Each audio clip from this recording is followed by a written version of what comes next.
Arnie Cunningham is a dweeb who is bullied by his classmates and psychologically manipulated by his overbearing mother. All he has is his best friend, football player Dennis. One day, Arnie sees a beat up old Plymouth for sale, and something compels him to buy it. He fixes the car up, and suddenly he's confident, almost arrogant. It appears the car has a mind of its own, and when Arnie starts dating the new girl, the car takes matters into its own hands so it can have Arnie all to itself in the 1983 cult classic, Christine. I'm Connor Eyzaguirre, I'm Caleb. and this is Filmgazm.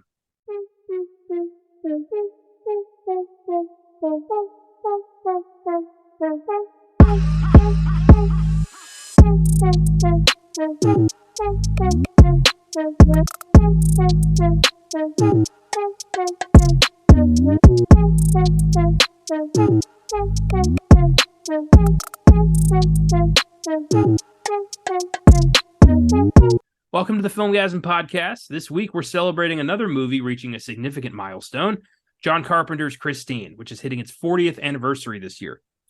The union of John Carpenter and Stephen King was bound to happen at some point, and the result was a modestly successful cult classic about a killer car. Was this your first time watching Christine? Yeah, it was actually. It's one of those that I've seen clips of, especially thanks to AMC's Fear Fest. They always do a Stephen King day. So it's like one of the ones they always put into the rotation. But I never had a chance to really sit through it the whole way through. So this first time I was able to actually finally like watch it in its entirety. And I had a really good time with it. I did not I really underestimated how well the combination of Stephen King and John Carpenter would be for this film. I mean, I stand by it that Carpenter's like one of America's greatest fucking directors of all time. And severely underappreciated as years have gone, in my opinion. Um, and his style mixed with King's style, especially when it comes to characters, just was such a match made in heaven. The score, the car itself, like I've not read the book, but what I got in this still was like the car was legitimately kind of terrifying in a lot of scenes. Like, it had moments where I was like, oh shit, how are you going to get away from this thing? It's coming after you. So yeah, I had a really good time with it. And I just want to do one quick shout out because we're talking about anniversaries. Another anniversary. I know we're not doing it because there's a whole other, just a packed month in October, but it's the 20th anniversary of House of Thousand Corpses. I'm mostly remembering that because I have my certified fried chicken box replica from Fright Rags, um, sitting in front of me right now.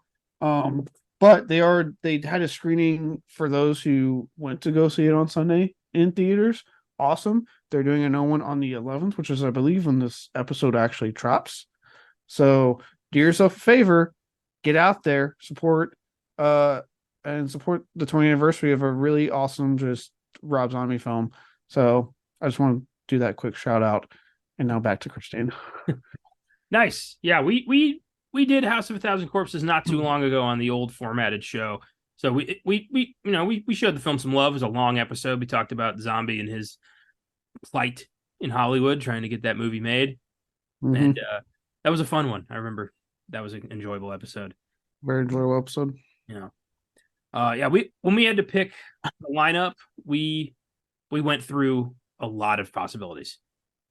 And we ultimately decided to do stuff we hadn't talked about before, or was, The Exorcist was kind of just like 50 years and a new one. We're like, we have to. But this one, next week's, and then the following weeks are all new-ish and pretty special. So yeah, we're looking forward to those. So this was your first time, Christine. I'd seen this a couple times. I saw it before I read the book, long time ago, back when I was just learning about John Carpenter, and I thought it was okay. Then I read the book, and it's pretty different. There's a lot that got cut out of the book, admittedly, I don't know if for time, because it's not a very long movie, so I don't really know why they decided to just erase a lot of the backstory and character development that appears in the book. I'll get to that in a bit here, but I've always enjoyed this movie. My grandpa's a big car guy, and Christine's one of his favorite movie cars, so this is playing at my family's house a lot. For a car that kills people, like I'm gonna say the 57 Plymouth Fury is fucking beautiful. Yeah, it's a gorgeous car. I Yeah. Somebody in our high school had a very similar looking car, and I thought that was so cool. I Was don't there want to say, something? I don't want to say her name because I don't want to shout out anybody who might not want to be shouted out. But I I saw her car in the parking lot and was like, "Is that your car?" And she was like, "Yeah, my dad gave it to me." And I'm like, "Holy shit, that's like it's Christine." It was I don't know if it was a Plymouth, but it was like a red old school like with fins 50s car, and I Yeah. was holy shit, that's Christine. Oh, nice. Yeah, very cool. Well, say, have you ever been to like the car shows with like the guys who like, well, the people I should say, guys and gals who like are like big into this, and like they bring out their restored like classics. I know growing up in Blanco they had it. I forgot what they called it, but there was a car show every year they did, and I used to go to it just to look at the cars. And my God, man, like I really caught when I was watching this with Josh, like they just don't make them like they used to. Um, I'm not even a huge car guy myself, but like they just don't do it like they used to. Like the classics, especially from I would say like the 50s and 60s and 70s, like that those 3 decades right there. He had some of the most like just sexy looking cars, in my opinion. Like just goddamn, like from the Mustangs to your Dodge, your Chargers to like all this, they just wow. And now everything's just assembly line. Just get it out there. Concepts what's sexy, not the design. And they just don't look as nice anymore, in my opinion. Well, America used to make shit. Now we just don't. Like we lost our drive a long time ago. Now we just buy shit. Yeah, like we lost our drive. See what you did there. That was the pun not intended, but I'll accept it. So my question to start things out, this movie's very much at its core about, a teenager buying his first car. So I'm curious, what was your first car and how did you go about getting it? Mine was a 2000 Ford Explorer, so nothing fancy. Um, Yeah. the radio liked to sometimes switch off of the fucking aux. I had to get one of those. They still have them, but it was like a tape that had the aux attached to it. Yeah, I remember that. Yeah, I know they still make them because a lot of the overcross don't have an aux thing. You had to do the tape thing. That's what I had for it, and I'd love to switch off that to the radio, which would fucking piss me off. There's no way to fix it. But I got it from my aunt. My aunt, she's an anesthesiologist, so she regularly just spends money. Um, and when I was getting my license and stuff, her and my mom were talking about it, and we're like, "Oh, she's like, I can give, Caleb this card." She was looking at getting. I think she got like herself like a fucking Jeep, like a Grand Cherokee or some shit, like some massive upgrade. Um, and so she handed it down to me. She was nice enough to give me brand new tires. I remember that was what actually like took me so long to get it. Was she's like, "Hey, I'm getting new tires for it." 'Cause the ones on there were pretty bad. So that's what I had. And yeah, it wasn't a sleek car, but like it was my first car. It holds a special place in my heart. Even with the annoying radio thing, I do miss the storage I had in that thing. It had like, you know, a trunk for fucking days. Um, so it was nice. It served its purpose. The last I ever saw of it was when I traded in at a Toyota over in Florida when I graduated college and got my Corolla that I still have. Nice. Very nice. I got mine on a bet. Um, I think it was junior year of high school. I was on the UIL current issues and events team where we would take tests about what is happening in the news today, and whoever scored the highest placed and won. It wasn't a very glamorous, it wasn't like debate or music. It was like we just took a test and then we got the results. But it was something. It was extracurricular, and it was regionals in Odessa, which is the most desolate, empty place I have ever been in my life. Yeah, just over near West Texas. Like there's desolation out there, except for Lubbock, and that's about it. And El Yeah, Paso. I kept expecting to see Bubba and the family running after me with a chainsaw. It's funny. Anytime people like mention that, they're like, "Hey, isn't like especially because like I've seen the Texas Chainsaw Massacre so much, and we've grown up in that hill country. I know you're still in the hill country area. Yeah. That like whenever people are like, "Hey, that's where you grew up, right?" I'm like, "Okay, so the first one, yes, I was like, but if you actually pay attention, in like 3, no, because they're clearly in West Texas. Because there's a part where the Hill Country meets West Texas, so it kind of blends. I had to explain this when I was watching. Josh made the comment when we were watching House Thousand Corpses in theater. He goes, "Yeah, it's your part." Texas. I was like, "No, no, no." I was like, "Hill Country." I was like, "That's clearly where West and the Hill Country meet." I was like, "But that's mostly West Texas where Rob Zombie's placing those films." And it's like I realize how much I know too much about Texas and the geography that I'm at that point where I can pinpoint like, no, that's not Hill Country. That's more West Texas. It's like we're desolate, but not that desolate. Let's calm down. That's kind of hilarious. But yeah, Odessa was so like, why the hell is this happening here? So I made a bet with my mom. I told her like, hey, if we win, you have to buy me a car. And she was like, yeah, all right. If you win, I'll buy you a car. And I was like, ha, neat. I did not think we were going to win. And we fucking won. we got first place, me and my team. So I called my mom. I was like, hey, we won.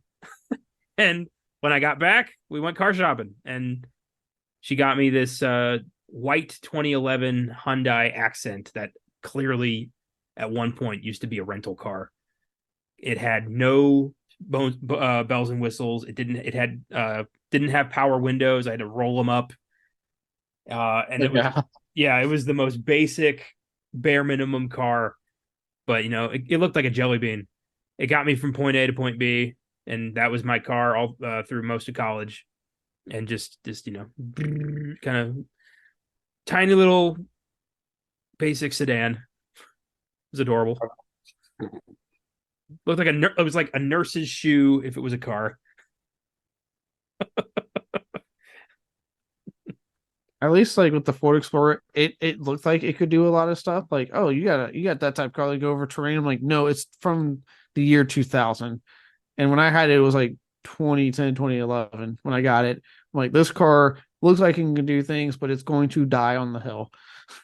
Yeah. Yeah, that was mine. There was no power in it at all.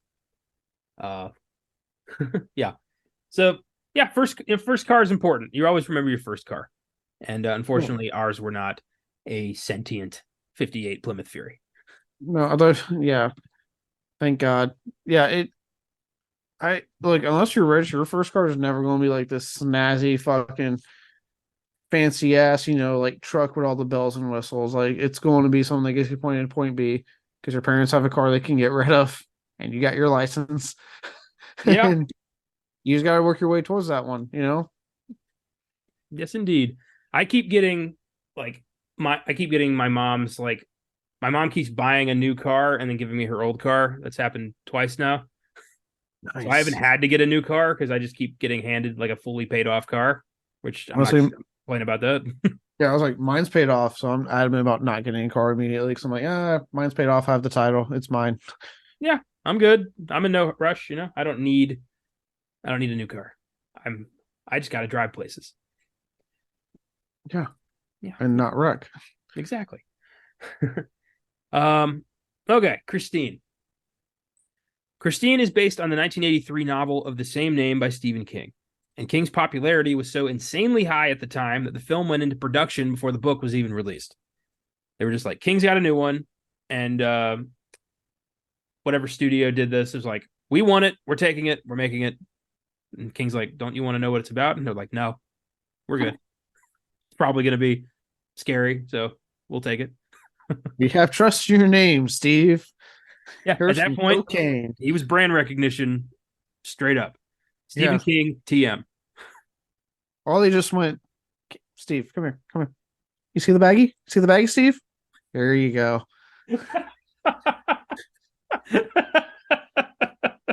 Yeah, you know what? That could have also been what happened here. It's like, I will give you this unfinished manuscript if you just give me a tenth. Come on, I need just a little bit. Come on, please. Come on. What do you got? Come on, please. Here's the bag. Go write the next great American novel. We got a movie to make. Or you know what? Recount. Make like 10 of them because it takes you like a weekend anyway. We got a movie to make. Coke was like Stephen King's spinach, like Popeye. He would snort it up, pass out, wake up 3 days later, goddamn 300-page manuscript sitting next to his head. He has no idea how it got there, but he skims through it. Seems pretty good. He gives it to his publisher. Cujo. That's amazing. If I snorted a whole bunch of coke and passed out over 3 days, I might write something. It's not going to be that good. Tell you that right now. I want to know like the publisher's reaction when they heard that. They're like, "Wait, this took you 3 days and you don't remember a look of it." No. They're like, "All right, let's read it. Let's give it a shot." And they read, they're like, "What the fuck?" It's like he snorts so much coke, and like as he's about to pass out, he looks out the window and there's like a dude walking a Saint Bernard, and it just stays in there. And then he wakes up. He's got Cujo. Like a Saint Bernard walks past, and like someone drives a Plymouth Fury past his window. He wakes, he and it's just in there. Yeah. With that said, with that said, like even post like cocaine Stephen King, it's like nothing's changed. Like the guy still pumps them out. Like I don't know how he does it. Yeah, it's instead of 3 days now it's like 3 months, but that's still an insanely good track record. I mean, Yeah. I can't write a 400-500 page book in 3 months.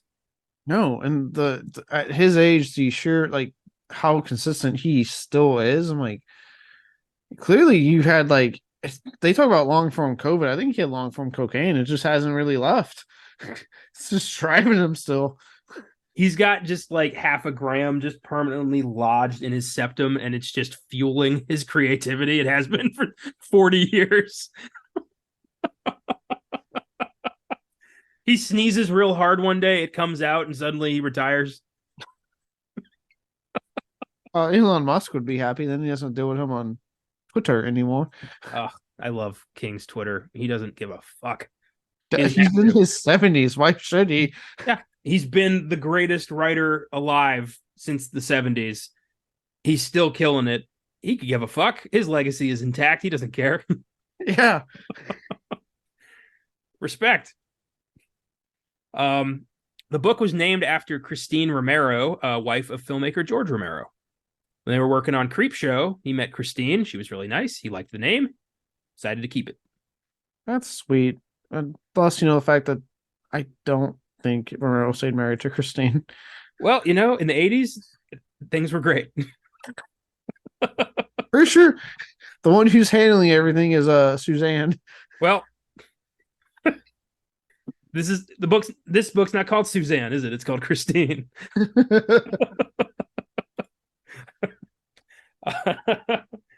Oh, that's funny. Hey, George, you want to read my book? It's named after your ex-wife. Yeah, they divorced in 2010. Oh. So they stayed married from 1981 to 2010. It was his second wife. There was Nancy Romero, good old Nancy, from 71 to 78. Then Christine from 81 to 2010, and then Suzanne in 2011 till the day he died. What happened with Christine? I mean, that's a long marriage. It's a very long marriage. That's what, about 20 years? Over 20 years. Yeah. Almost 30. Shy of 30. Yeah. Who cheated on who? Whatever. When we cover Romero, we'll look into that. Right now we're talking King of Carpenter. Yes. Now that we've had that aside. Yeah, that's hilarious. So in the book, it's very obvious and very, part of the story that Christine is possessed by the spirit of its previous owner, Roland LeBay. And he did some like satanic ritual shit to live forever, and his spirit got attached to the car. In the movie, the car's just alive and evil somehow. It could, it works, but there's a whole lot of backstory and like a whole other character that just gets completely erased in the translation. I can see why they probably cut that out. There's probably like, look, let's just. I'm sure it was more like, let's streamline this a bit. And I do think like in one area, like, well, obviously, like I'm sure King, obviously, I haven't read the book. King made that aspect of it terrifying. I don't know how well that would have translated into a movie, whereas the idea of just a car being alive and evil and not really knowing what the hell's going on kind of makes it creepy, especially in the hands of John Carpenter. he knew how to kind of make that work and make it creepy. I don't know how well, and not even because like it would have been hokey, but time I think being a big thing. Like how well would you have been able to really weave that story throughout this movie? Fair enough. There's definitely a persistent pacing problem with King adaptations that they don't all have, but most of them do have, where it's just shit happens way too quickly because we don't have we don't have the book to establish things. We just have to get shit out there. And I think Pet Cemetery is the guiltiest of these, where like they just moved there and then the cat's dead in like a day. And it's like we had a lot of time to get used to these characters before shit started happening in the book. Yeah, I mean, I think that's why for me, I've just learned to accept King adaptations because at the end of the day, we're never going to get a true like to the core unless they do a show, honestly, or unless you're fucking Mike Flanagan, apparently.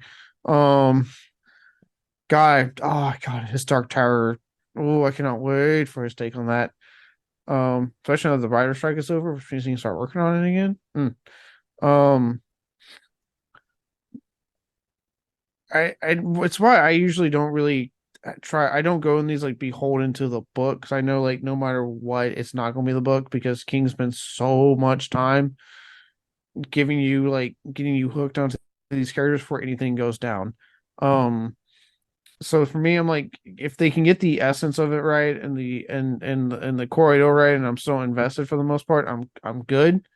Um, obviously there's plenty of adaptations that failed miserably on that front. We kind of saw, and especially more recent ones with the Firestarter remake and Pet Cemetery remake, which I didn't think it was as awful as they were made out to be, but the marketing ruined a twist, and even watching what they did with that twist wasn't really that satisfying. Um, because I actually don't mind the original Pet Cemetery. No, it's not the book, like remotely not the book. I can still go back and enjoy the original Pet Cemetery. I don't put it in the echelon of fucking like greatest King adaptations of all time, but I can go back to and enjoy it for what it is.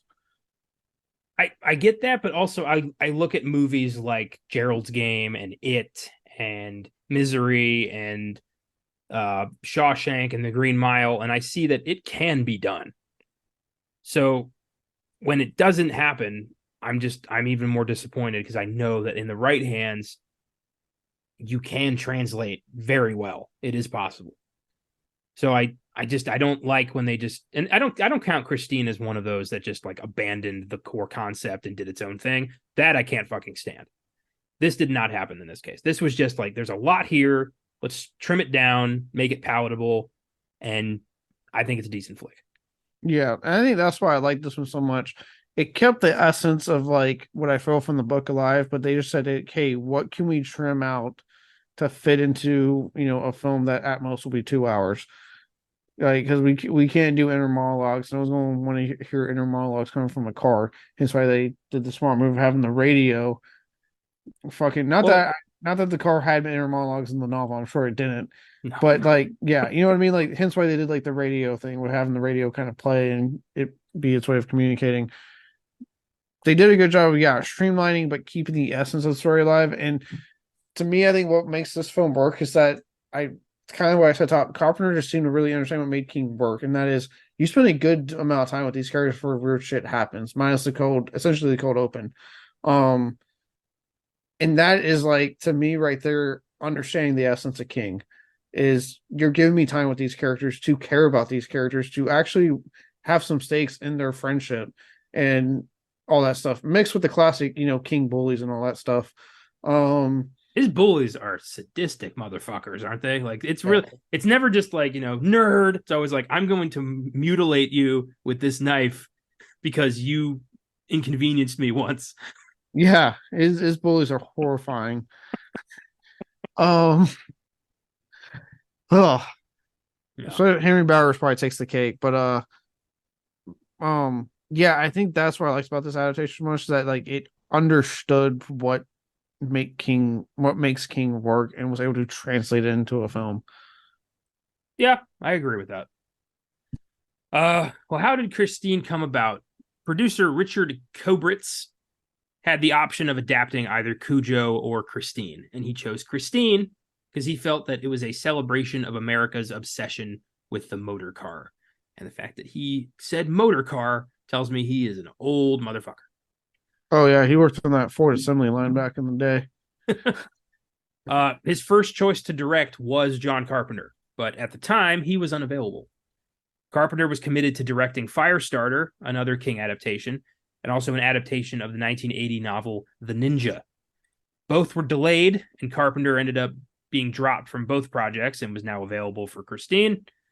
Firestarter still kind of maintains a Carpenter vibe that I found unusual, but you can tell that he was not behind the camera. Yeah. And I don't know whatever happened to the Ninja. I don't think anything did. I don't think anything did at all. No. Carpenter was very upfront that he had no personal attachment to Christine. He directed it solely for the money. His previous film, The Thing, had performed poorly at the box office, and he needed a surefire win. The film that is arguably his masterpiece was a huge box office failure and had Hollywood questioning his validity as a director.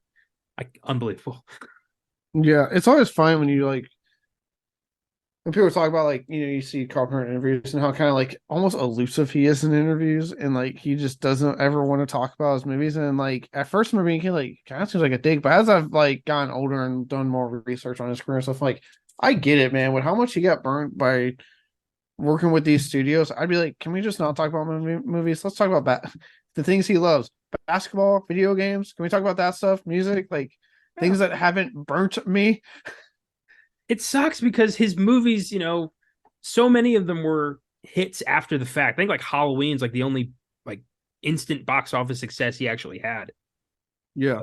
Everything else was Escape from New York, people found later, The Thing, Big Trouble in Little China, They Live. They were all movies that people eventually found on VHS and were like, these fucking rule. But he couldn't do anything with that now, could he? No. Sucks. Yeah, and that's why he is what he is in interviews. And I look, man, the man's in his 70s now. Don't fucking blame him. Let him smoke his weed, play his video games, and watch his basketball, and make his music. Fuck it. He is still fucking killing it with music. I picked up his recent album, Lost Themes 3, that he did with his son and his godson. Beautiful work. God damn. Nobody plays a synth like he does. He is a fucking maestro at that. But his anthology 2 just got released, where he did revamps of a lot more of his I haven't listened to it, but I got it on my Spotify because I was like, oh, I gotta see if I can get this. Check out Chariots of Pumpkins. It's the best version of that ever. Oh god, it was so cool. Oh god. I'm gonna have to listen to that. I do want to say with that though, I don't want to end on a too negative note here with Carpenter directing wise. He is coming out. Nice little shout out here for current modern spooky season. Coming out on Peacock with John Carpenter's Suburban Screams. He is producing it. He is directing an episode. I believe he directed it from home because that was one of his conditions. If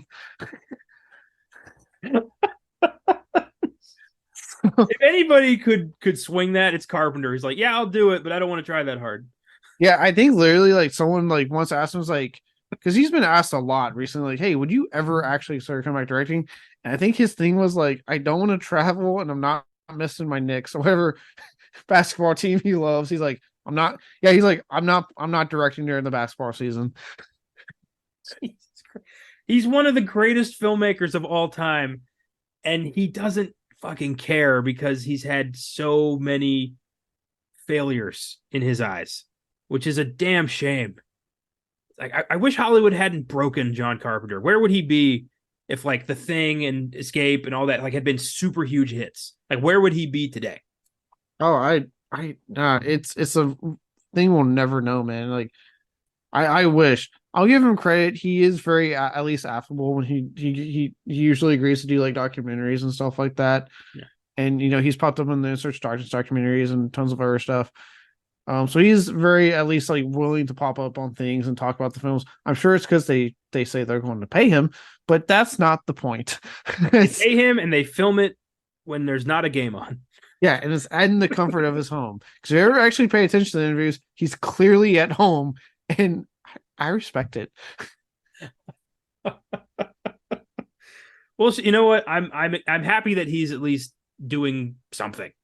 He's not just like reclusive, refusing to ever set foot in the industry. He's, there was a time where it looked like that was going to happen, but thankfully that did not happen. And, we've been getting a lot of really amazing music over the past few years, and now this cool potential new series. Yeah. So, hey, if you guys care, I'm definitely gonna watch it just because his name's attached and he's directing an episode, and I'm going to support his, even if it's a fucking like essentially a true crime type of show. I don't give a shit. It's him coming back in some capacity, and I'll take it. Same. I'm just happy he's still with us and still working. Yeah. And you know what, John? You keep being the cranky old man you are. I respect it. Yeah, I respect the grind. I respect the effort. You're a badass. Keep killing it. Yeah. And you are adamant about staying home, and I have nothing but goddamn respect. Yeah, I love it. If I could tell my job, like, yeah, I'll do it, but I'm not leaving my apartment. That'd be awesome. God, I'll do it, but I'm not missing the new season of Stranger Things. So decide. God, I want clout. I want clout so bad. God, that must be nice. It must be. Columbia Pictures wanted Brooke Shields as Lee, largely due to her recent success in The Blue Lagoon, and then wanted Scott Baio as Arnie. The filmmakers said no. Carpenter was like, no. And I bet that's exactly what he did. Like, no, my movie, my cast. My movie. I'm doing what I want. I'm John Carpenter. Yeah. They wanted unknowns. Like they wanted, they didn't want faces distracting from, the car. Kevin Bacon auditioned as well, but he dropped out when he was offered the lead in Footloose. So no Baconator this time. Now he had to go save a town from dancing. Well, good career move, Kev. Definitely. Proud of you, Kev Dog. The leads went to Keith Gordon, John Stockwell, and Alexandra Paul, and they're all really pretty good. Although John Stockwell loses points because he gave us that god-awful Turistas movie later, and I will not forgive him for that. Is that the one where they go on vacation? It was like released in the height of the torture porn era. Yeah, they're like, they go to a beach and they get mugged, and they're like, we lost all of our stuff, better go cave diving. And then they get like arrested, they get captured by like organ thieves or something. I don't know. It's basically like, don't you travel outside the country or bad people are gonna get you. And I hate those movies. So not nearly as good as the Saw and the Hospitals at that time. And Saw is gonna get you within the country lines. Yeah, country lines in Mexico. True, but in Mexico, you try to get Jigsaw's gonna get you harder. Those are the rules. You try to get Jigsaw, he gets you. Exactly. Christine itself is depicted, as it is in the book, as a red 1958 Plymouth Fury. Beautiful car, rare car, as they learned when they tried to get one for production. Basically, they built a bunch of these motherfuckers from pieces of other different Plymouths and had 23 different cars. Jesus Christ. It's like a Fast and Furious movie. How can we just have as many cars to fucking destroy as we can? Well, chiefly, the 58 Plymouth was never actually available in red. It was only ever sold in white. The red is a custom job in the book and the movie. Okay. Yeah. I read apparently they charge extra on like insurance or something if you have a red car. Oh, I know. I have a red car. Yeah, I never knew that because for those who don't know, my favorite color is red, so I've always wanted a red car. But then I heard that they do that to red cars because I guess it's like they know like you're more susceptible at getting hit because of the brightness of your car. It's flashy.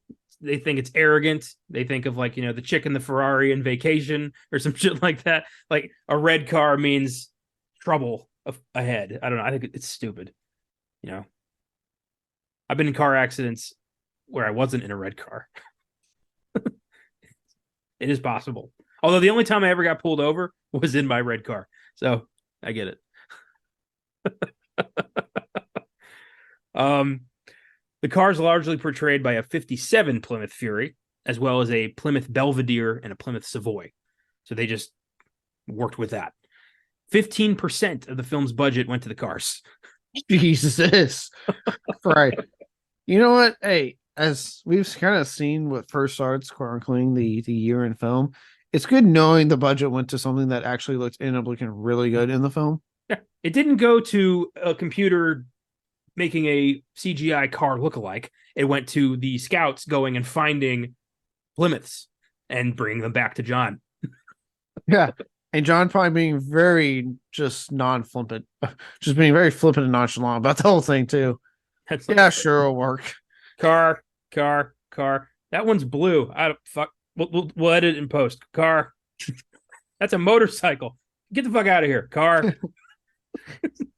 His assistant comes, hey John, here's your check. For what? Halloween. Oh yes, that's right. Courtside, here I come. It'll be a good season this year. So they were able to build 23 different cars, all in various states of disrepair, and all but two were completely destroyed by the end of filming. Only two Christines survived production. Man, you know someone has those somewhere in their fucking collection. Oh, I know exactly what happened to those two cars. One of them was rescued from the junkyard by private collector Bill Gibson of Pensacola. He literally found it in a junkyard. Like, the beginning of Christine happened to this guy. Oh, fuck. If you found this car in a junkyard, would you think like, no fucking way, I'm not touching that, or that's coming home with me? The initial would be no way fucking way. They'd be like, what are you kidding? It's a goddamn movie. I'm getting this car and I'm taking it home. So that was one of them, and the other was sold at an auto auction in 2020, also in Florida. So both Christines are in Florida. That's kind of fitting because, King lives in Florida. For those who think, doesn't he live in Maine? No, he did what every old person who lives in a northern state does, and he moved to Florida. He probably got tired of people poking at his gate and being like, I'm your number one fan, but I'm not crazy like that one chick, I promise. As they're at the gate. Yeah, as they're at his house. Yeah. Not a great way to prove to somebody you're crazy. No, I think they actually, apparently, I think the house has been his house has been reserved as a museum or some shit like that. Yeah. You get tours and whatnot. Yeah. Just some dude's house. I mean, it's not like it's going to be like the fucking Addams Family mansion. Like, it's just Stephen King's house. Still just I hear you, but if I was in Maine, I'd totally own that tour. Oh, me too, 100%. But I'm just going to go in not expecting it to be like, a haunted mansion. It's just some guy named Steve. Oh, yeah. I'd be the Shakespeare's like, is Steve home? Are we going to see the man himself? Oh, God.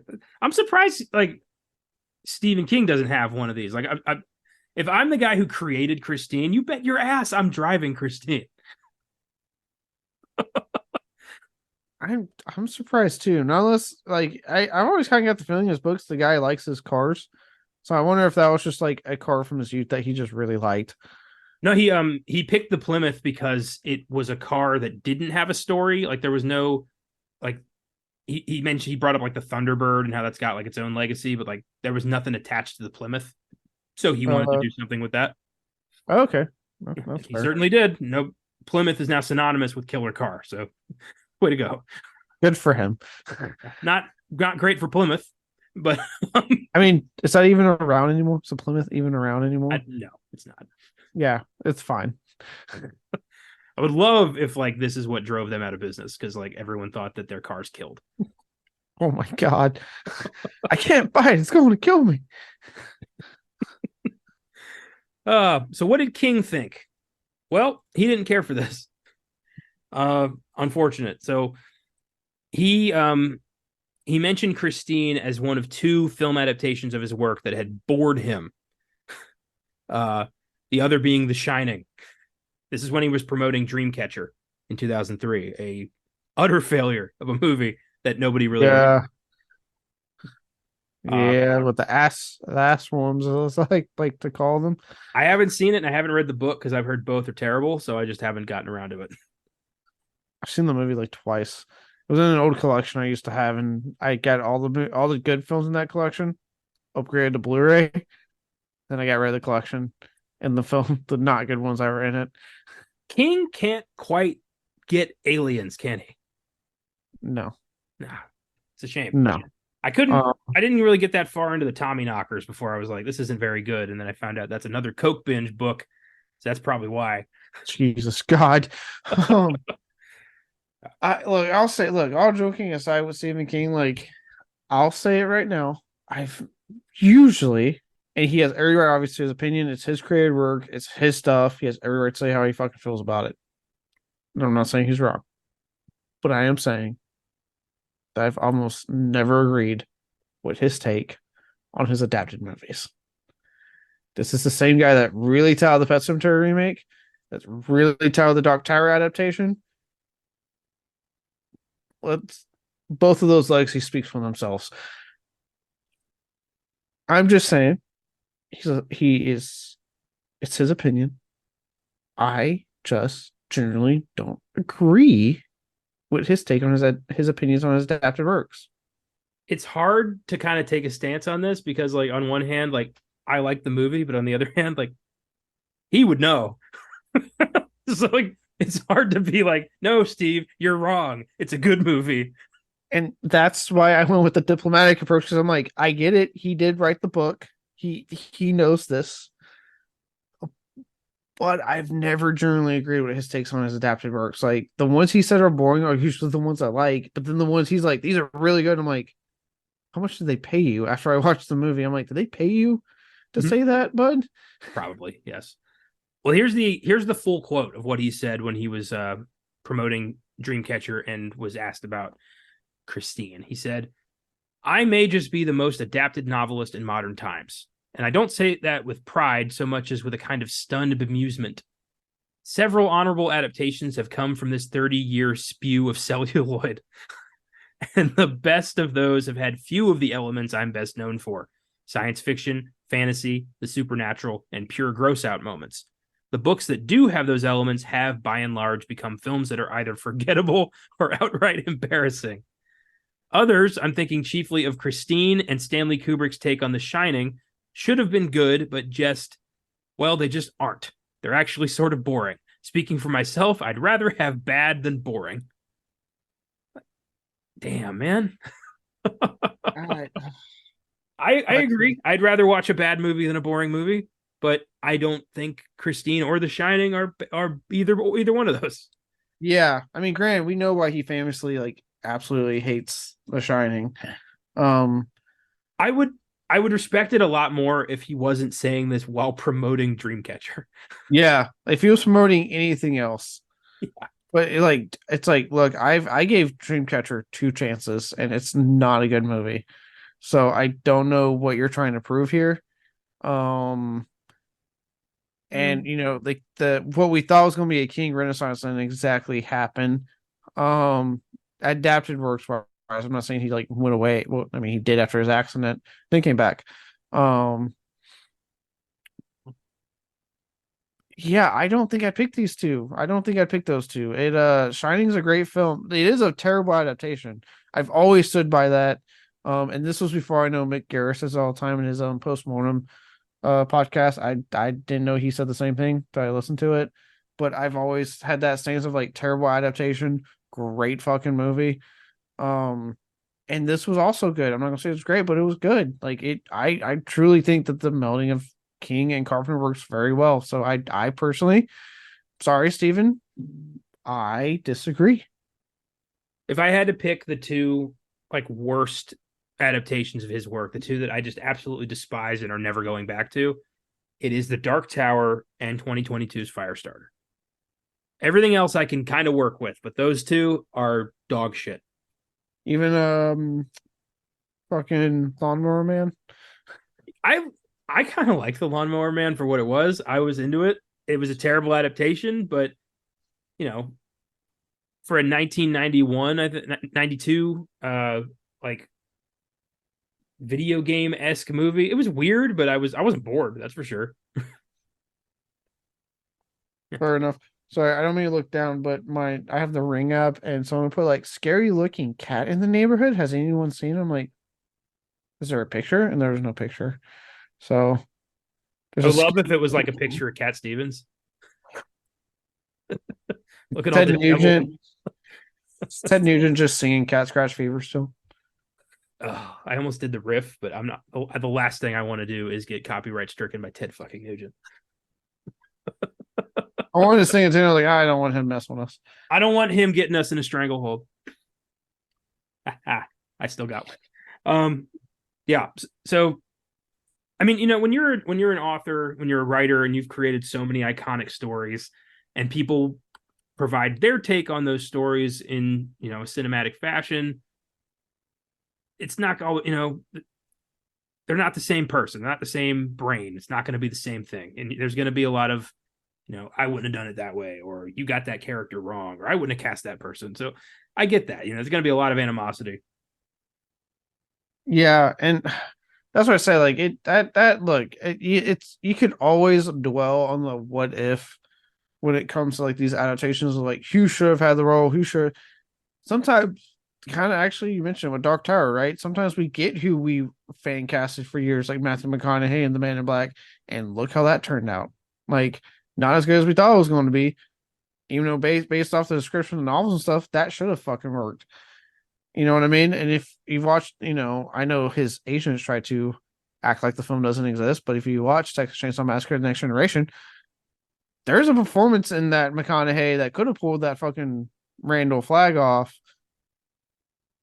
but apparently didn't. So like, it's always, you're always going to have that battle of like, oh, you sure cast this person, oh, you sure cast this person. At the end of the day, as long as the film's good and the people you do cast are good in it, I'm not going to care about the what ifs. I'll have that cool moment we always do where it's like, ooh, it would have been cool if so and so got it. You know what I mean? Yeah. But as long as people that did do it are good in it, I don't ultimately give a shit. Like, as long as what I see is good. Yeah, it's a good attitude to have.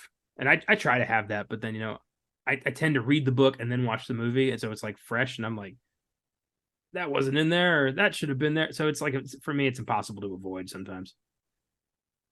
Yeah, I get it. I try to avoid doing that because then I'm like, well, if I do it for King, I gotta do it for all the adaptations that exist. You know what I mean? Like, because you could sit there and nitpick like the fourth and fifth Harry Potter movies, right? And how thick those books are, and how much they had to take out to fucking make those films streamlined. To be fair, I do that all the time. But I also love those movies for what they are. Oh no, I love those movies with that, but that's what I'm saying. It's like I could sit there and hone in on King, but then it's like, well, he's not the only one they do that to. It's the inevitable situation when you've read the book and seen the movie, or played the video game and seen the movie, or read the comic book and saw the movie. Like, you're gonna compare. It's just gonna happen. Mm-hmm. So if you can actively keep them as separate entities, great. If you can't, I get it. That's just people are gonna watch things the way they watch them. Yeah. Well, as long as you're not that guy that we always make fun of, the guy that goes the well, actually guy, because that's the worst type of human being. Because at that point, I don't care how much you fucking want your precious comic to be adapted exactly. You've lost me. The weirdest part is when they inevitably push up their glasses, even if they're not wearing glasses. It's like a reflex. Yeah. Admittedly, the comic book fans were kind of the worst with that one. Well, actually, in issue 144 of X-Men, you're like, oh, I don't give a shit. I thought it was a good movie. Fuck me. Oh, yeah. Well, sorry, Steve, that you didn't like Christine. Maybe you'll like the next guy's take on it. We'll see. About to say if it ever gets off the ground. They announced Brian Fuller's take years ago. Oh, yeah. I don't know if he's going to be too tied up with Crystal Lake or other shit he's announced since then. Well, Christine has an IMDb score of 6.7, Rotten Tomatoes score of 71%, audience score of 64%. Kind of lower. Respectable. Critics' consensus reads, the cracks are starting to show in John Carpenter's directorial instincts. But Christine is nonetheless silly, zippy fun. Did you have silly, zippy fun with this movie? Was this zippy? I wish we were like a visual so we could see the face I just made. First off, real quick to the critics, fuck you. Fuck you with your crack. Well, actually, the cracks are about to be seen in John Carpenter. Fuck you. No crack. This is still a fucking phenomenal Carpenter film, in my opinion. Okay, no, let's not talk about his 90s run onward, but Well, they only say that because, Escape from LA and, Ghost of Mars happened. But if they did, that's still a rude thing to say. Like, see, I knew he wasn't that good. Like, Yeah, why it's would you like, say that? yeah, first, then go fuck yourself. What a no. This is still Carpenter being a fucking master of his craft. Um, as for the zippy fun, I had fun. I don't know if it was zippy or zappy or zany. I don't think I've ever walked away from any movie and thought, well, that was zippy. I don't even I, really know what that means. Like, I was really zipped during this movie. Were you? that's a fucking weird thing to say. That's a weird thing to describe anything as. And if you're gonna do that, I don't want to know you because you're probably a weirdo in other avenues of your life. It's honestly starting to get really fun to read the critical consensus on it because it's just like I love first, it. I wish we've yeah, been doing this the whole time. yeah. Because first you're taking a shot at like a director on a movie you should like. Now, had you applied this to like Ghosts of Mars or The Ward, maybe you have a little bit more footing to stand on. Even then, it's still a fucking low blow, unneeded fucking thing to say. Um, Followed by like the weirdest description of it. Like, yeah, it's literally them going like, he's kind of sucking, but isn't this to be fun? Are we in the fucking 50s or something? Like, what the fuck? Howdy do? How are you? I'm zippy today. Oh my god. Gee Willikers, bud, aren't you just feeling zippy? We're a beaver. We're gonna go out there and throw the old pigskin right. Oh, weird. Christine was a modest hit, not well, grossing 21 million on a budget of 10 million, so it made 11 million dollars. I mean, back then, modest hit. They didn't spend as much on marketing and things like that. So, Yeah. What was the highest grossing film of 1983? Let's find out. what if it was Christine? What if that was the twist? That would be embarrassing. Kind of $21 million. We thought 2023 was a bad year. Oh, Return of the Jedi. That makes sense. That tracks. Bet you will never guess number two, though. Um, I don't know. Fantastic Four, Roger Corman's version. I don't know. Tootsie. Tootsie? Tootsie, number two. Domestic box office. America really did embrace things. I'm starting to understand Monster Says more and more when I look at like the highest grossing films of prior years. I'm like, yeah, we really were embracing of a lot of different types of films back then. We were. Okay, so that was domestic. Number one, global, still Return of the Jedi. Number two, Terms of Endearment. Okay. Yeah, Scorsese's starting to make sense. Which, look, my quick take on that, for those who are getting mad at him constantly attacking comic films, he's in his fucking 70s. He's never really been into them. And he kind of has a point, as we're seeing this year big time. I know we all were like, fuck you, why can't you just have fun? But now we're seeing it. We're seeing what's go. He knew what he was talking about. He foresaw this. And yeah, sorry, Marty. Yeah. I'm not saying get rid of superhero films completely, but they cannot be just the box office. You need your auteurs still, because we're getting not a good place in Hollywood, in my opinion, when it comes to that stuff.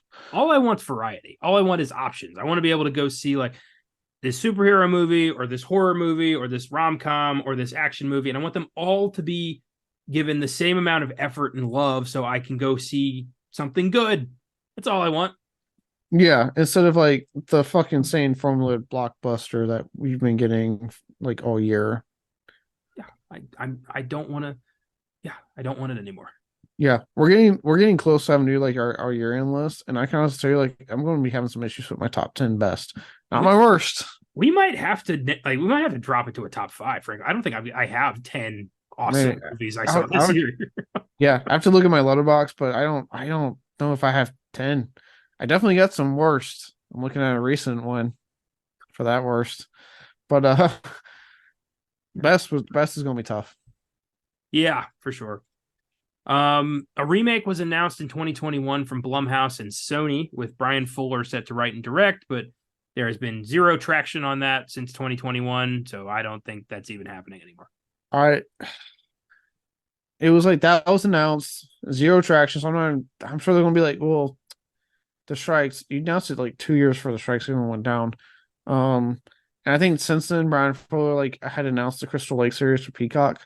And from what I understand, he's going back to that now that the strikes are over. Well, now that the writer strike is over. So I have almost no hope that this is coming out. And honestly, kind of based off the Firestar remake, I'm good. Yeah, I don't want to see a Christine remake where it's like a fucking, Tesla self-driving car. I don't want them to take the child's play approach. Yeah, it's like, look, I think I made that comment to Josh. I'm like, you think they're going to do like a bad chip like in Child's Play remake for the remake? Like, we're going to really just make this not good. When I heard about their plan for the Cujo remake, I realized like, nope, anything is possible. They will fuck up any of his stories. For those of you who don't know, there was briefly, thankfully not anymore, there was briefly a Cujo remake considered where Cujo was an acronym that stood for Canine Unit Joint Operations, as in some kind of like dog army. And that was going to be Cujo. Why? Why? I don't know. I mean, oh, God. Look, like I said, the Firestar remake wasn't any indication of like, let's take an okay at best 80s film. I don't think Firestar. I put Firestar kind of like the middle. I don't think it's the worst. I think it's the best. My second viewing, I didn't like it nearly as much. It's pretty low for me now. Yeah, it takes a while to get going. Mainly, it's people thought this was slow paced. I thought Firestar was kind of slow paced. Great book though. Great book. Yeah, and then what was it? It was George C. Scott, right? As a fucking Native American. I'm air quoting right now. Oh, that was that was wild. Um, 80s. Uh, but they took essentially what was an okay original film and found a way to make it worse. Thank you, Blumhouse, for being the most fucking acclaimed yet schizophrenic horror studio in existence.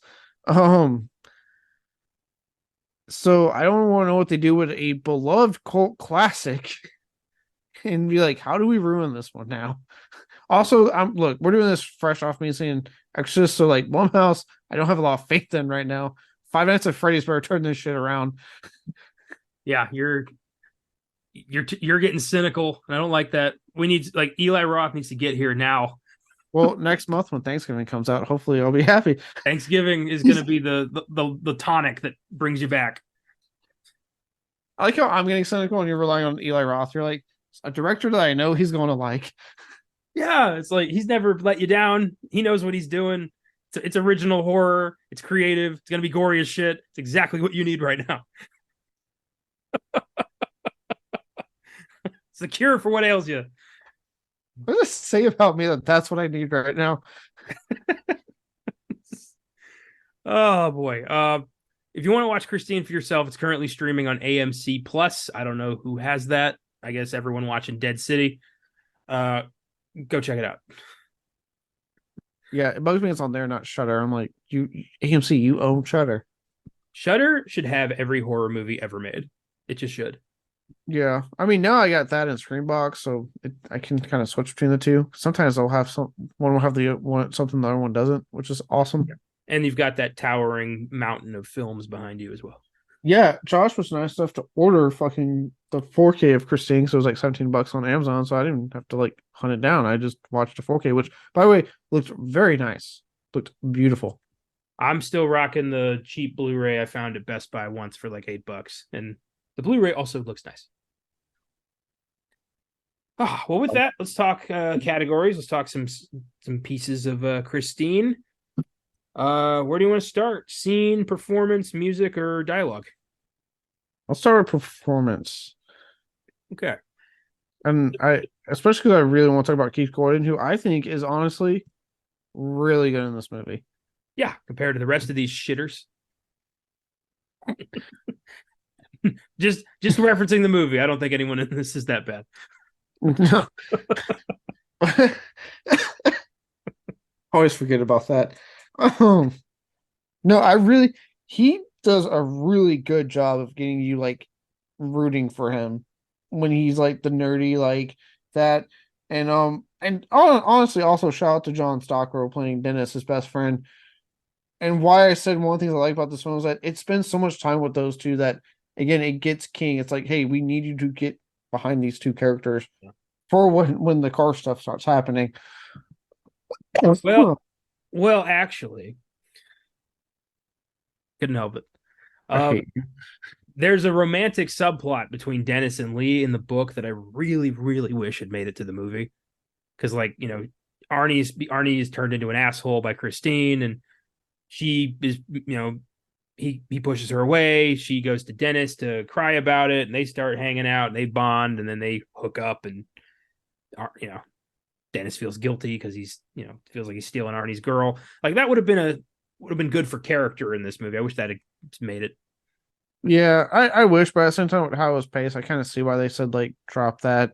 Mm-hmm. And there is still at least enough implied that those two are going to end up together. Well, I mean, especially because Arnie dies at the end of the movie. Um, so it's like, okay, they're probably going to get together because Arnie literally has no shot. He's done. Yeah, can't date when you're dead. Um, yeah, Keith Gordon's great in this. I love his transformation from just bullied, nerdy, timid, scared, probably abused kid to almost arrogant shit who doesn't take anything from anybody. Oh yeah, dude. You have like the opening scene where he's like having to run and like drops the trash bag, like you're like, oh god, this guy. And then, like maybe an hour in when he's changing, he has a scene where he like damn near strangles his dad. And he's like, I'm gonna go to sleep and just walks off, and you're like, holy shit. And he sells both of it very well. When he discovers Christine's been destroyed by Buddy and the idiots, and he just screams at Lee like, "You got what you wanted. You always were jealous of her." Like, Jesus, man. Like, Yeah. damn, Keith, didn't know you had it in you. And the look on his face, like even Josh pointed out, like he has a genuine look of like you just killed like my mom or something when He he killed sees it. his real girl. Like that's Christine's his girl. Lee's Yeah, just hanging out with him. he's just there. Yeah, she's there, but Christine's who he really wants. Oh yeah. He's gonna tech night that car later. For those of you who watched Gen V, totally got that reference. I haven't watched that episode, but I did read the comic bits about Tech Knight, and I cannot believe they're actually putting him in the show. Yes, certain parts do stay from the comics. Oh no. Oh, Jesus. Yes, you need to watch that new episode. I will. Fuck. But yeah, Keith Gordon's amazing. If I had to pick an MVP for the movie, it's him. Yeah. I like John Stockwell as just, not a dick football player.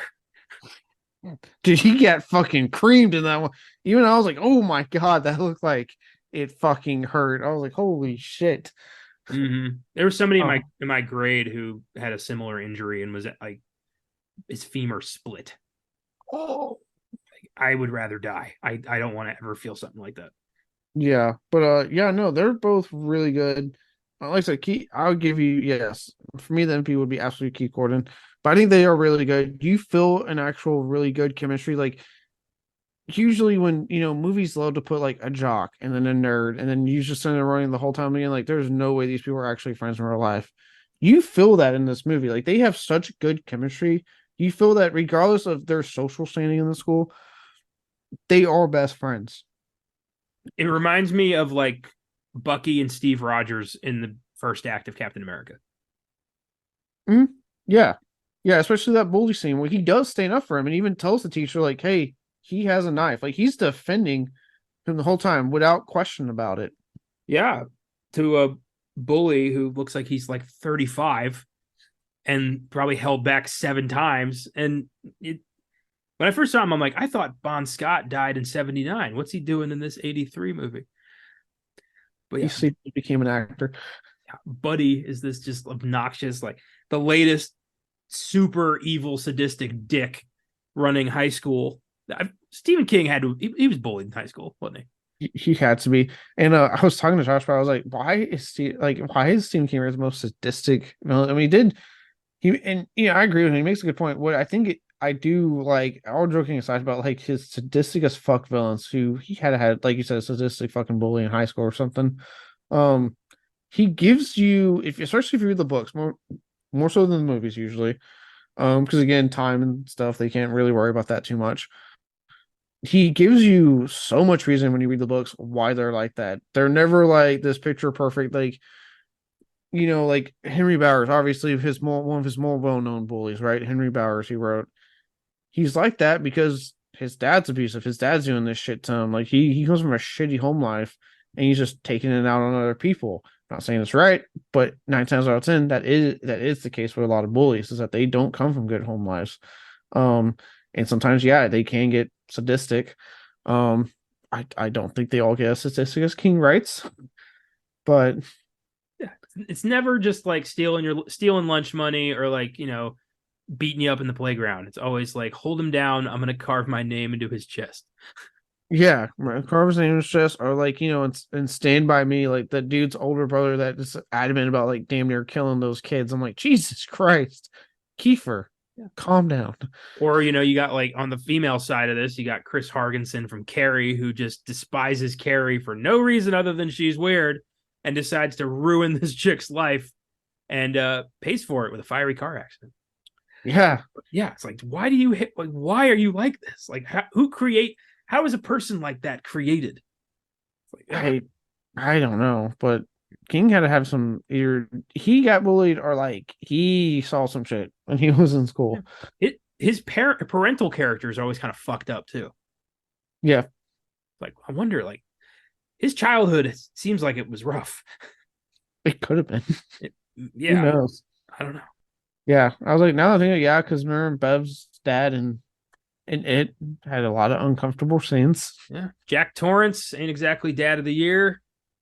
Carrie's mom, enough said.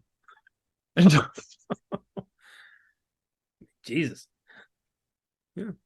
Yeah. And in this in Christine, Arnie's parents are fucking manipulative dicks who just don't care about his happiness in the slightest. They just like control every aspect, or mom controls every aspect of that house.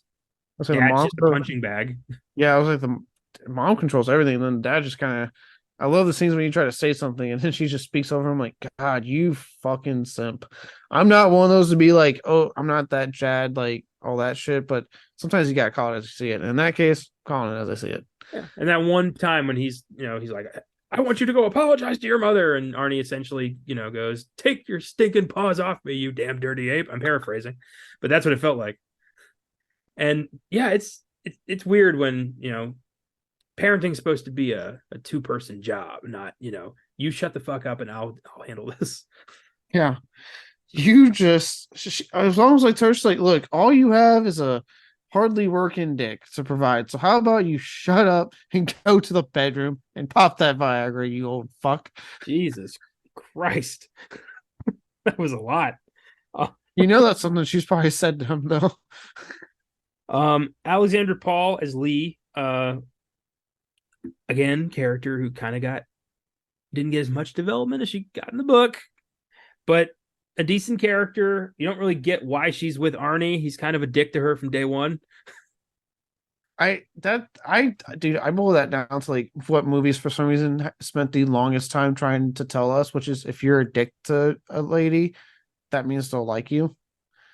That was like a trope in films for years. Like, hey, if you're an asshole, they will come. And I mean that in many different ways. They'll come and then they'll come. Anyway, yeah, I agree. I don't get why all that's done is hurt a lot of potential relationships and made people like created personas that have just hurt people. Yeah.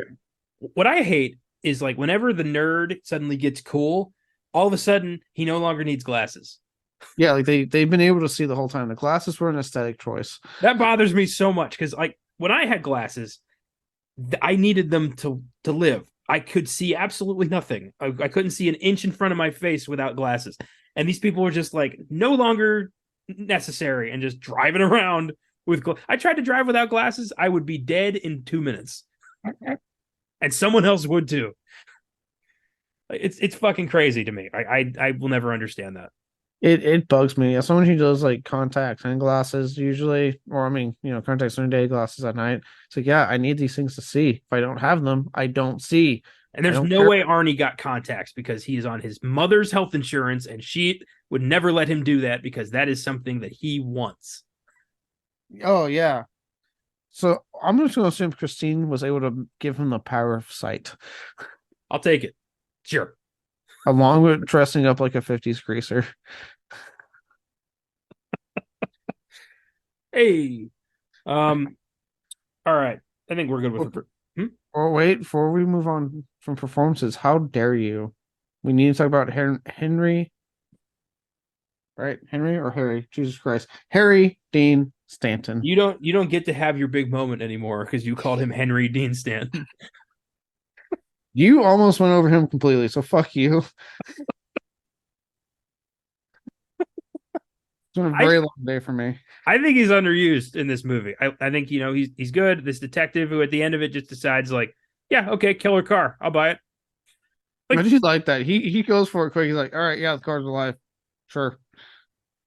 this is not the biggest priority on his desk. He just needs to close this. He got handed this and he was like, fuck, I don't want to deal with this. Yeah, it really he has that vibe the whole time. And he's once Christine gets, junked, he's just standing there with them like, how do you think you're gonna handle this? And I'm like, them, how are you gonna handle this? Like, how are you gonna spin this to the commish when he asks how you close that case? Yeah. Also, you gotta tell Arnie, Arnie's parents that Arnie's dead. Like, we not forgetting that part there, buddy. Yeah, in the book, like they were dead first, and then Christine got them first, and then got Arnie. So like that was not necessary in the book, but in the movie, yeah, somebody's got to go notify next to kin. And how are you going to explain that? Oh, his car killed him, and then tried to kill his friends. But don't worry, the friends killed the car. They didn't kill Arnie. Let's not get confused. They did kill the car, though. Yeah, just the mutters under his breath. None of this would have happened if you just let him park it in the driveway. I mean, it's true. I do like Dennis's like super like quick witticisms towards Arnie's mom. Thanks for the milk. Just leaves. I love that she's yelling at her son right in front of Dennis, and he's just like, kind of like, ooh, what should I stand over there? Like, what should I? I mean, that's awkward when you're at a friend's house and their mom's yelling at them. You just kind of be like, you just kind of got to stand there like, I'm not seeing any of this. Yeah, like you're just hoping not to get caught in the crossfire. It's like I'm just here right now. Uh, okay. Let's go to music. So obviously we've got an awesome score from Carpenter. Great music, always reliable there. But we've also got a really impressive soundtrack in a really creative way. The radio is how Christine talks to the characters. And it's a good thing there's always 50s rock on the radio somewhere. But Yeah. it's not like it's got a CD player in there. Can you imagine oh, I'm sure we'll get it if they ever come out with the Christine reboot. But one now playing like a fucking I don't know, like a metalcore song or something. I don't know. My God. Some Christine scene song from the early 2000s. starts blaring fucking break stuff. Oh god, I would love to see like half the audience go, no, or half be like, woohoo. I wouldn't know what happens next because I would walk out. I would be like, I'm in. Let's see how this plays out. We'd be doing the podcast on it, and I'd be like, and at that point, I left, so the rest is yours. Look, you can't live your whole life forever denying the power of the backwards red cap wearing Fred Durst. I'm just waiting for the inevitable overdose story, and then I'll be okay. Yeah, it'll be after you break stuff. It'll be one of those days. God damn it. We'll be rolling. Fucking live bit. That would be a good song for the car, actually. That would be, yeah. One of my favorite music moments is the transition from Christine on the conveyor belt, where Buddy Holly's "Not Fade Away" is playing, and then it transitions to the 80s with Tanya Tucker's cover of "Not Fade Away" playing, and it kind of just seamlessly evolves into that. I thought that was a really great way to show a passage of time. Yeah, that was good. I had such a hard time picking. I wrote so much music down because like Carpenter, I don't think he knows how to just go soft for a score. No, He's that dude has he been rock hard since 1976. like even like it's amazing how much he doesn't give a shit about really directing anymore.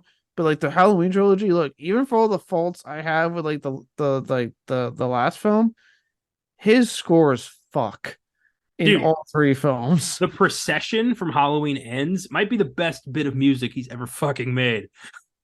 Yeah, like it he doesn't know how to just not half fast that. Like that's the one thing he cares about, and it's great. So it was so fucking hard because I'm like, God, this is another great Carpenter score. Fuck me. And like you said, you mix with the fact that they make it to where the car talks by playing like essentially 50s rock. And I'm like, oh, and now they're doing like good music. So of all the different fucking scenes I wrote, I think for me, the one that really got me going, that made me go like, oh fuck yeah, all right, Carpenter, I'm with you now. I'm hard with you, buddy. Was the scene when like Arnie is basically getting ready to tell the car like, show me, after he finds out it can repair itself, and the fucking music as it's just picking up, picking up, picking up, and he's walking away into the headlights, and he turns around and goes, show me, and it just fucking then like the song actually plays as it's fixing itself, and then when the headlights come in, that fucking stinger, the moment the headlights come on, Yeah, oh god, what a goddamn scene, what a goddamn moment. it's epic. For me, it's when the car is chasing down the first bully, the guy from Animal House, and like the pulsing like beat of that like that perfect chase sequence, and then it corners him and it just crushes itself into the hole to get that guy. Like, god Yeah, damn, man, you get goosebumps. yeah, it, oh god, that Carpenter, man, like, oh god, his scores. I could just go on about his scores all goddamn day. I love how bitchy Christine is. Like how like when it locks the doors and then plays "Keep a Knockin'" by Little Richard. Keep Yeah, a knocking, but you can't come in. Like fuck yeah. you. I like when it gets sassy and it won't start after he drops Lee off. Yeah, I'm like, oh my god, Christine. yeah. And he's like, "Come on, baby, you know you're my only one." And then it turns on. Yeah, I'm like, oh god, you sassy little car, you. I know it's cheesy, but I love that they used George Thorogood's "Bad to the Bone" as like Christine's personal theme song. It's cheesy, but it's a hell of a way to kick off the movie and end it. Yeah, like the ending when the mirror just twitches and it's like that was fucking cool. Yeah, that's just a good song. Always get excited when I hear that song. I love the trick, the uh fake out at the end with the boombox, like when they're in the junkyard and they start hearing the music and they're like, "Oh shit!" And then some guy wanders the corner with a boombox. It's like, "Oh, Yeah. thank God." Woo! And then we get the actual thing of it's still moving in the metal, and I'm like, see, you should have just put that shit on fire or something. No, that wouldn't do it. Oh Like, yeah, that's right. Put it in like acid or something, melt it. I would have dropped it in the ocean. Oh yeah, Christina will probably die that way. Yeah, acid's probably the best bet. But I want to see it. I want to see a like some scuba diver, some like NASA deep sea diver sees a fucking Plymouth driving on the seafloor. Like the Mariana Trench. Yeah, just like there's something weird on the radar. It's shaped like a Plymouth, and you just hear you keep a knocking, but you can't come in. Oh, I was gonna say you start hearing Bats to the Bone start playing. Oh, that'd be Like, better. That'd be way better. Yeah. And then Christine like rams into the fucking sub. That'd be an awesome if they made a sequel. That's how I would have opened Christine too. If like I would have dumped it in the ocean, and then I would have had that happen at the beginning of the second movie. Christine 2 Fury. I don't know, something like that. Oh boy, yeah, good stuff. Great music choices here. Um, Yeah. All hell fucking John Carpenter when it comes to this goddamn him and a synth. oh, he's the man. Even his worst movie, like I Ghost of Mars, is fucking ridiculous, but the music fucks. Yes. That's what I say. I think I look, I hope his music fucks in like the one episode he's directing of that new show. So I'm gonna get way too excited for that show if it does. It's gonna be the most like epic, pulsing, like super awesome music, and probably be an okay show. But we're gonna be like, oh my god, it's amazing. My God. Uh, Dialogue. So there's not a lot of memorable dialogue in the movie. It's a lot of just like, look out or, fuck you. But there's a couple good lines. Like one was I'm still trying to figure out what this means. It's profound, but it's weird. It's when Arnie tells his parents, has it ever occurred to you that part of being a parent is trying to kill your kids? Oh yeah, when they're having the big fire in the kitchen. Mm-hmm. And then he just leaves with that chestnut. Just that they don't think about it at all, because then they immediately go back to wanting to yell at him. Yeah, they're just, go to your room, mister. They don't hear him as a person. He's a tool We, for them to manipulate. we are your parents, and you live in this house until you go to college. This is a great way to yell yourself right into a nursing home, guys. Yeah, I don't look to all potential parents out there. Maybe think long and hard how you want to treat your children, because one day they will have the power to put you in a nursing home if they don't want to deal with you. So maybe rethink how you treat your children. Yeah. Somebody once told me that, like, be nice to your kids because they're the ones choosing your nursing home. And if you don't want bed bugs, be good. And if you want to have a relationship, I stand by it that like if I had a shitty relationship, I won't be talking to my parents. I didn't have that luckily, but Yeah. You cut out whoever you need to cut out to make your life better, regardless of whether or not they're blood. To me, blood and family are not the same thing. yeah. So moral lesson is be nice to your damn kids. Yeah. Don't be so goddamn controlling. And Steve, give me one positive parental relationship in your books. I just finished reading The Girl Who Loved Tom Gordon. Terrible fucking parents yet again. They let their kid get lost in the woods. Like, no, bad. Technically, there was a good family unit in Pet Cemetery before Yeah, until dad decided to raise the dead. Yes, but if you think about it, you kind of again, I think what works about that is that King makes it where like you kind of understand where he comes from. At least he's so racked with guilt, and it's his kid. You kind of get it, but that's probably the only one that springs to mind where I'm like, no, I think if I recall correctly, they had actually a pretty solid relationship. They were good parents. They had a very clearly very much in love for each other. I remember there was quite a bit of sex scenes in that book, more than I anticipated. Um, Yeah. Okay. Yeah, I'm looking at my shelf now and I'm thinking like, yeah. no, no. I was gonna say Dark Tower when they became a quartet. Yeah, when Roland, after he let Jake die so he could get further to the tower. Yeah, after he became less of an asshole, yeah.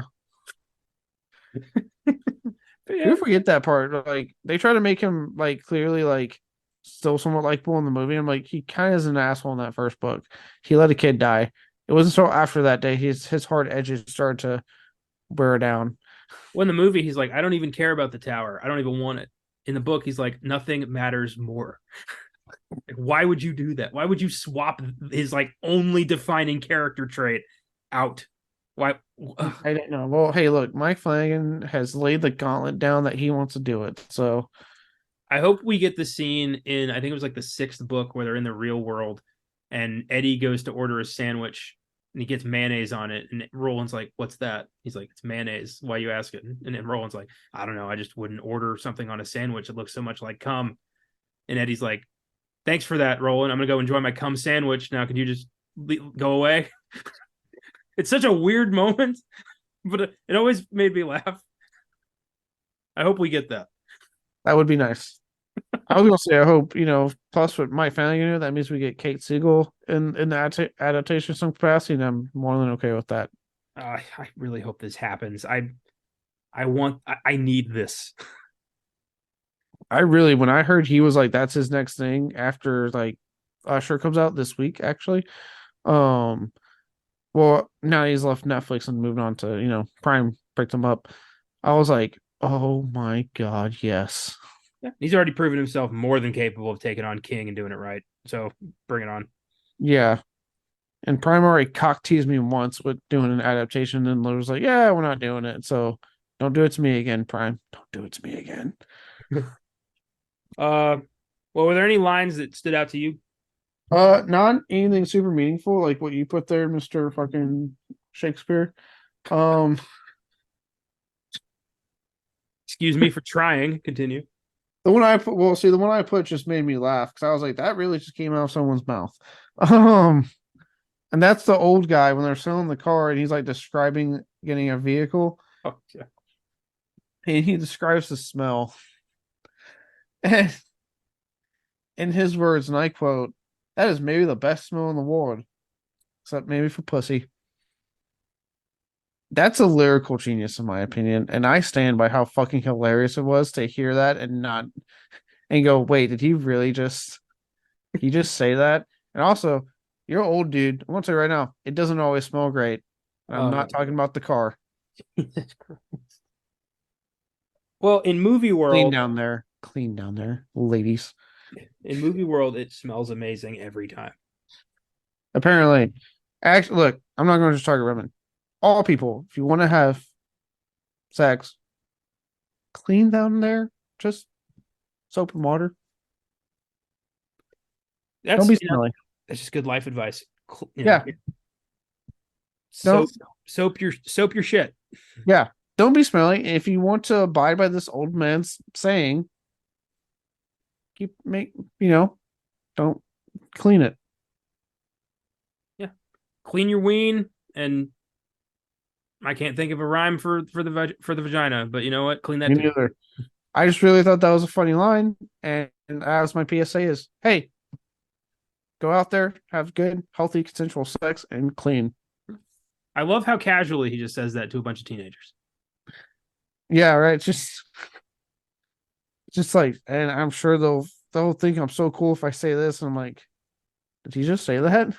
And then Arnie repeats it later, which is even weirder. It is. And funny part was like, as soon as I heard it, Josh knows me. I was like, oh, I had my phone already in my hand. I was like, oh, I'm writing that down. I was like, that line is not going past these ears. Yeah, good pick there. I don't really have any other lines, honestly. Like the screenplay is not really the strongest aspect of this movie.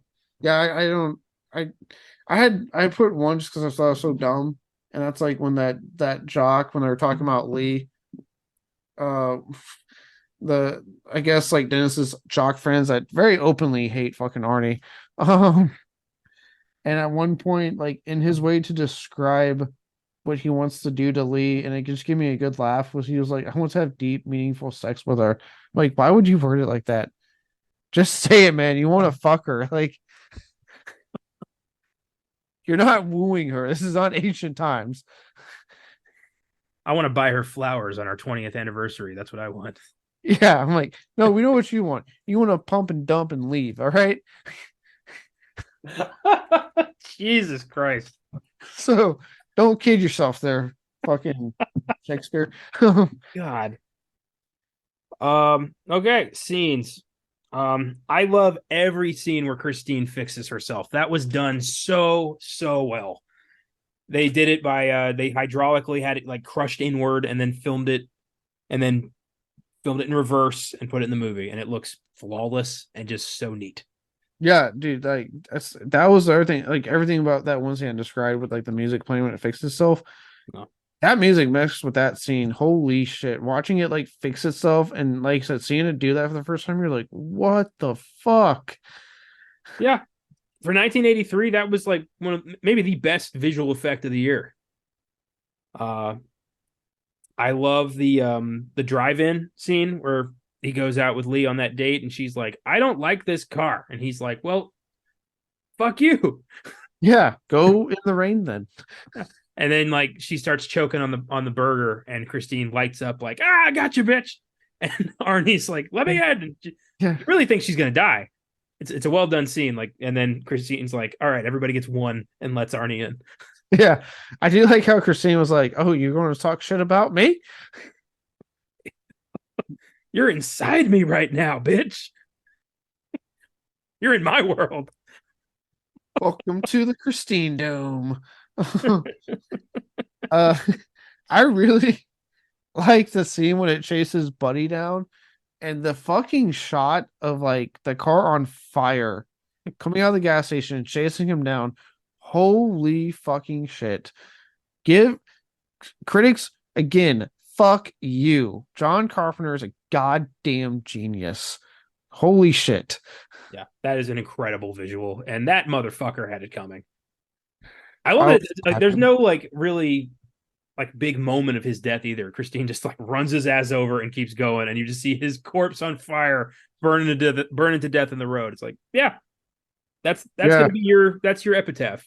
Got run over yeah, by a sentient fiery car. yeah. I loved it.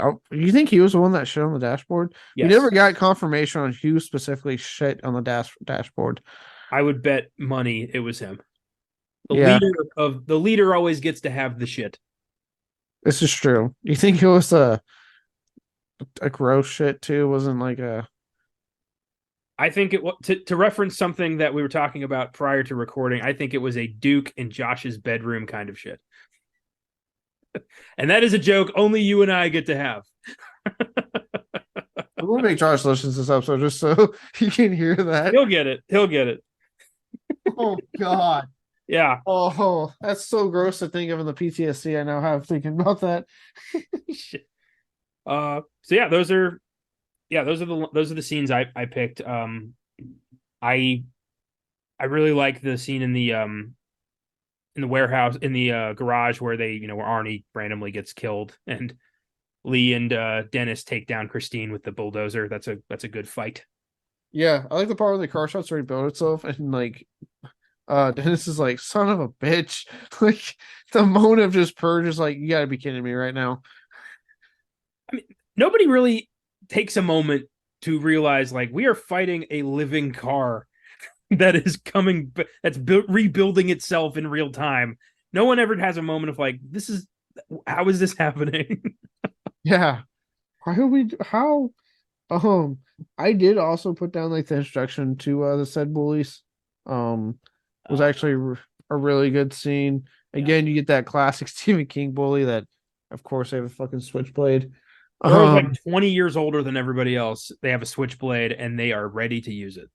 yeah. They're openly being violent in front of a fucking teacher. But again, also great character development, like I was talking about earlier with Dennis and Arnie, because you see how good of a friend Dennis really is. It's not just like, yeah, you're my friend, but he's ashamed to be around him. It's like, no, I'll fucking defend you if I have to. Yeah, you're my buddy. I don't know why, but you're my buddy. Yeah, because I do like how he was like willing to go fucking. He was willing to fight Buddy for Arnie. Like, hey, leave him the fuck alone. Let us get out of here. And there's that teacher who's like, oh, 3-on-1, you're a real man. Like, I'm about to be a teacher, and I'm pretty sure I can't just do that. I wish he could. 'Cause honestly, I was with that teacher. Like, he kind of had to point, like, oh, real man. I look. That's the thing with bullies, man. Like, yeah, you're a real man if you can have you and your cohorts beat up on one guy. Oh, okay, roll tough, buddy. Yeah, yeah. It's just like in the 80s, teachers like outside of like Stand and Deliver, there is no good movie teacher. Everyone's just a dick. Yeah, they're just tired of the kids there.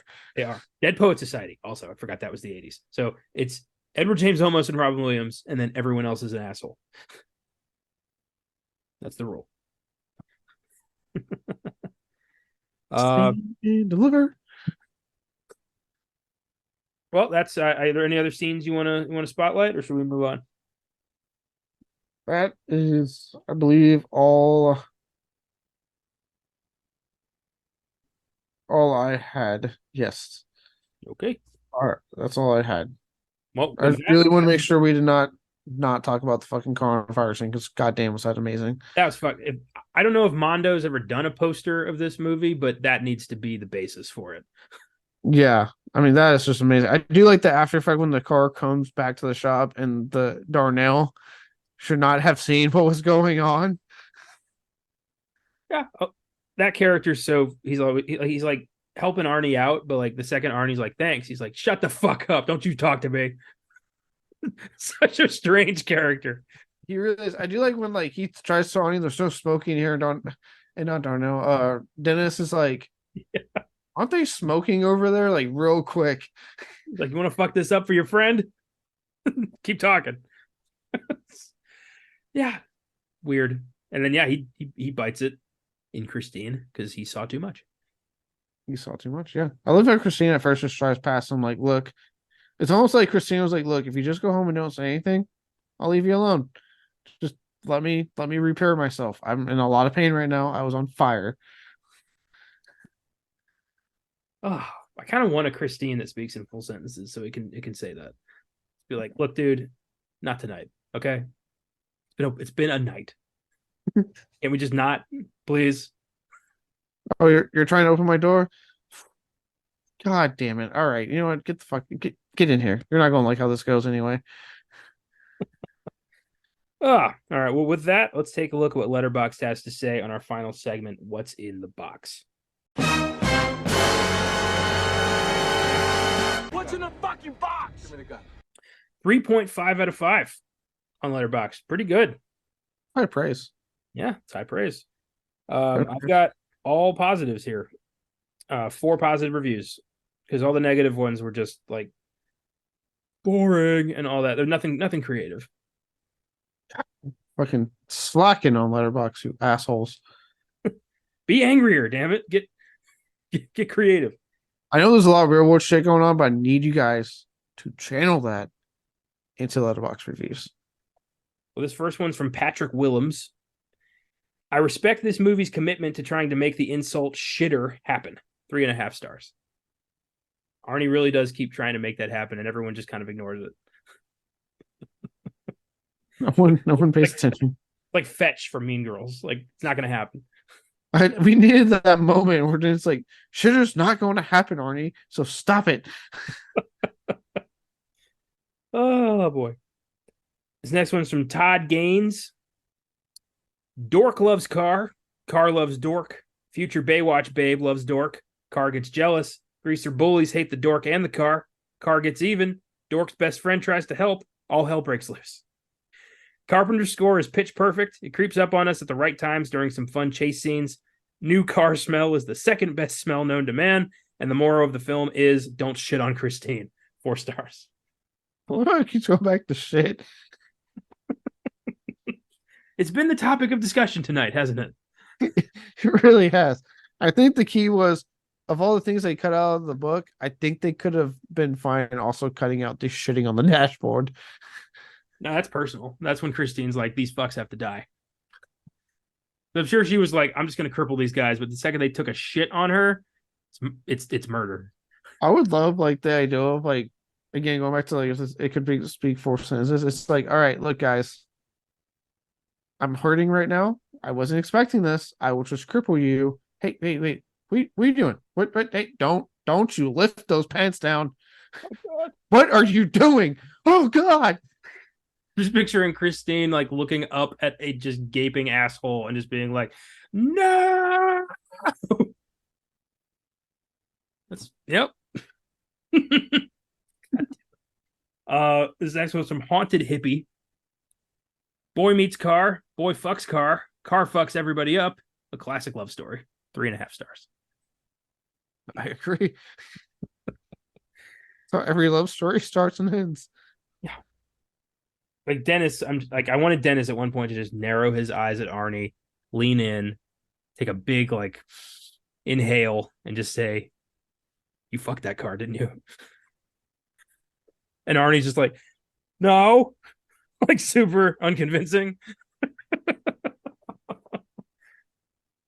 He runs off. I will shit on this dashboard later because of it. He got 2nd-degree burns on his dick from the tailpipe. Jesus Christ. Where else are you gonna fuck a car? It's a fucking toxic Avenger dick or something. A gas tank? Like where would you put it? I mean, gas tank is an option for some people, probably. Tailpipe makes more sense. Gas tank is anal. Sorry. It's like actual anal. It's not always on the menu. No, you gotta wait till your birthday or something. Gotta wait for the special day. Damn it. Oh boy. This last one, I just really liked this. This is from Catherine Stebbins. Every time I rewatch a John Carpenter film, it feels like I'm watching an iteration of the medium that simply no longer exists. Forever the greatest movie, 5 stars. And it's true. Carpenter his films feel ethereal, like we're watching movies from another dimension almost. He's got this a very distinct tone and feel and vibe that no one else had, and Mhm. his stuff stands alone. It really does. And for me, dare I say, his films are almost cozy. Like Yeah, I could put one on, like bundle up in my bed, and then I'm having a great night. Just hearing the music and the cinematography, the shot count, like everything he does, just like I can just get all cozied up and just enjoy. There it's a weird thing. They're just like he makes very cozy films as well. he does. Longevity and just yeah, they're like The Thing is probably my favorite, and I'll just I'll throw that on from time to time and just disappear for a while. It's nice. Yeah, it's amazing. No one else has that really. Every auteur has their like style, but Carpenter he tapped into something different. I don't know what it is. It's hard to explain, but if you know, you know. Yeah, it's like once you really like get into his work, like you can start to tell like this is a John Carpenter film. It's very noticeable, and it's he there really is like no there is and will never be has anyone quite like him when it came to directing films. And obviously I'm saying a lot of this kind of excluding a lot of his later work, thinking like Ghost of Mars onward, but but I mean again, and every director has I don't know any I really can't think of a single director that has a fucking flawless track record. They always have maybe at least one film you're not as on board with as the others. Um, Very true. but man, when a good director at the end of the day, I know we've talked about it before, way back on the old format with Legacy and all that stuff. As far as I'm concerned, it's how a director is when they hit, and Carpenter was on another fucking realm, in my opinion, when he hit. Like it just you couldn't touch him. I think I dare I say he may have just been too ahead of his time for critics to be on board with. Yeah. It's because it took them years to catch up. Luckily, horror fans were pretty much on board from the beginning into this very day. And yeah, like I said, I know I joked about him a lot. His very funny, his old man stance, if you will, nowadays. But the man is still like one of my fucking idols when it comes to horror. I fucking love John Carpenter so much and what he's given to cinema. And I'm sorry, but critics can go fuck yourself. His legacy will continue to be one of the most unmatched legacies in American cinema. Yeah, the guy gave us Michael Myers and Snake Plissken. That's enough for a lifetime, but then he kept giving us more. Yeah. Jack Byrne is a goddamn American hero. RJ McCready, motherfucker. Dude. And then, of course, he didn't technically give us Christine. Stephen King did, but, he translated. He went and bought the car. He bought the car. He gave us the immortal line, I have come here to kick gas and chew bubble gum. And I'm all out of gum. I haven't seen They Live in a long time. I got to watch that. I have the 4K. I keep meaning to put it on because it's been forever since I watched it. I got the Shout Factory Collector's Blu-ray. I got to take a couple hours, just sit down and watch They Live for the first time in like 20 years. Yeah, they have a lot of fucking Carpenter. That's how I've been really being able to beef up my Carpenter collection is thanks to them. Yeah, I've got from them The Fog, Prince of Darkness, The Thing, Assault on Precinct 13, Big Trouble. I don't have their Big Trouble. My mistake. But yeah, I still got some to get. Yeah. I got a lot of their shit. I know they're doing their song. I need to look to see if they have. I meant to get some back when they did it for his birthday sale, and I fucking forgot. But well, happy 40th, Christine. This was a blast. Thanks for listening, everybody. If you like the show, follow us on Facebook, Instagram, and Twitter at Filmgazm Productions. If you want to suggest films for us to check out, you can email us at filmgazm@gmail.com or send us a message through the socials. Check out our Letterboxd accounts for daily reviews. You search for me at Connor95, and in my friends list, you can find the rest of the team. Check out the website, filmgazm.com, where I have a link to that letterbox. You can also find articles, trailers of upcoming films, and every episode of our show. If you'd like to become a monthly donor to Filmgazm Productions, click on the link in the episode description. From there, click on Support This Podcast. You can choose to donate $1 a month, $5 a month, or $10 a month, and all donations go right back into the show. Thanks to the entire Filmgazm team for their contributions. Thanks to Cooley Cow for our awesome theme music. Thanks to you for checking it out. The anniversary spotlight continues next week with one of the original Universal Monster classics that's celebrating its 90th anniversary this year. 1933's The Invisible Man, a horror classic that follows the misadventures of scientific genius Jack Griffin, who develops a serum that turns him invisible but also drives him completely insane and murderous. Sure to be a fun episode with a movie monster that I believe has the highest body count of all the classic Universal monsters. This guy's killed more than Frankenstein, Dracula, the Wolfman combined. Yeah. I've seen The Invisible Man. The remake. Sorry, heard a weird noise. I've seen the original Invisible Man, and yeah, I know specifically what people are talking about when they say he has the highest body count. Yeah, that movie like pushes the envelope pretty far for 1933. Yeah, we'll get into it when we do that episode. But I remember watching the first time going, wow, they pushed a lot more than I thought they would in this movie. 90 years old. It's gonna be really fun to tackle a Universal movie monster. We haven't done one in a long time. In the meantime, take it easy, keep watching movies, and we'll see you next time.